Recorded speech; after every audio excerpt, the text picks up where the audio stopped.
ममता राज में बंगाल की हालत क्या हो गई है उसकी गवाही हिंदुओं का डर, हिंदुओं के आंसू, अपनों को खोने का दर्द और पूरी कहानी बयां कर रही है। हिंसा से लाल हुई मुर्शिदाबाद की जमीन पर हिंदू महिलाएं रो रही हैं, बिलख रही हैं और एक ही सवाल पूछ रही हैं कि आखिर उनके साथ ही ऐसा क्यों? आखिर क्यों हिंदुओं को टारगेट पर किया गया? आखिर क्यों ममता की पुलिस आंख मूंदे चुपचाप तबाही का पूरा तमाशा देखती रही? और यही सवाल वहां महिला आयोग की टीम से भी पूछे जा रहे हैं, राज्यपाल से भी पूछे जा रहे हैं। लेकिन इस दुख की घड़ी में ना तो किसी के पास शब्द बचे हैं और ना ही मरहम बचे हैं, तो सिर्फ आंसू ही आंसू। और इन जो पीड़ित है आंसू की तरह, अब देखिए इनके आंसू भी सूख चुके हैं। ये सिर्फ आंसू नहीं है, ये डर का इजहार है, वो दर्द जो अपनों के खोने पर होता है। ये तस्वीरें बंगाल के हिंसाग्रस्त इलाके की है, जहां कल तक हंसी गूंजती थी, वहां आज मातम पसरा है। मंदिर की घंटियां शांत है, उनकी जगह गूंज रहे हैं तो रोते हुए दिलों की आवाज। मुर्शिदाबाद में हिंसा की आग भले ही थम गई हो, हिंदुओं पर जुल्मों सितम भले ही शांत हो गया हो, लेकिन इस मातम पर ममता सरकार की खामोशी की कसक अभी बाकी है।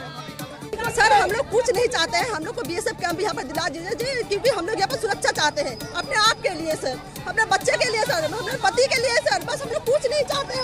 कैंप यहाँ पर बहुत जरूरी है सर, अभी तक हम लोग सुरक्षित नहीं है। सर्वधर्म संभाव वाले वो नेता कहा है, जब घर जल रहे थे तब किसी ने किसी की सुध नहीं ली, तब किसी ने किसी से नहीं पूछा कि वो कौन थे। इंसानियत चुप थी और शायद अब भी उम्मीद थक चुकी है, क्योंकि भरोसा जरूर मिल रहा होगा, लेकिन जो लोग कट्टरता के शिकार हुए वो इंसानियत को आंसुओं से कोस रहे हैं। मेरा घर में जा के मेरा लड़की लोग को निकाल रहा है, हम लोग को, औरत लोग को शांति नहीं है यहाँ पर। इतना बड़ा तलवार हिंदू लोग का हम लोग का क्या है घर में, बताइए। हम लोग सर खून से होली खेलेंगे, खून से होली खेलेंगे, होली खेलेंगे खून से। ये सिर्फ घर, मकान, दुकानों का नुकसान नहीं है, ये उन भावनाओं का भी राख है जो दशकों से इस जमीन पर भरोसे के साथ बोई गई थी। अब डर है और यही डर आने वाले कल के लिए भी है। भयंकर, कोई महिला के पति किया, बेटा किया, कोई महिला के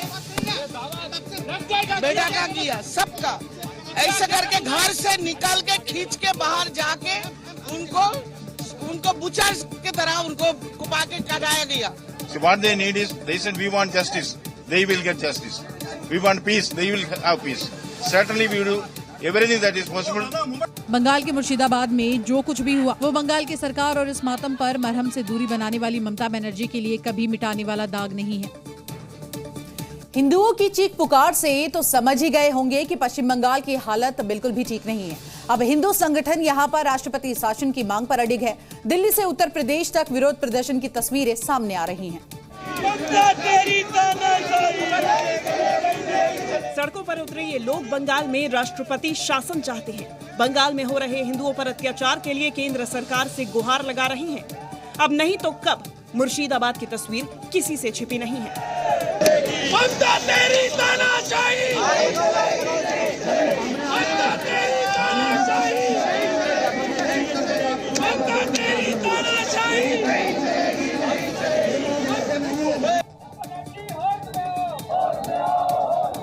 विश्व हिंदू परिषद के कार्यकर्ता शहर शहर सड़कों पर उतर चुके हैं।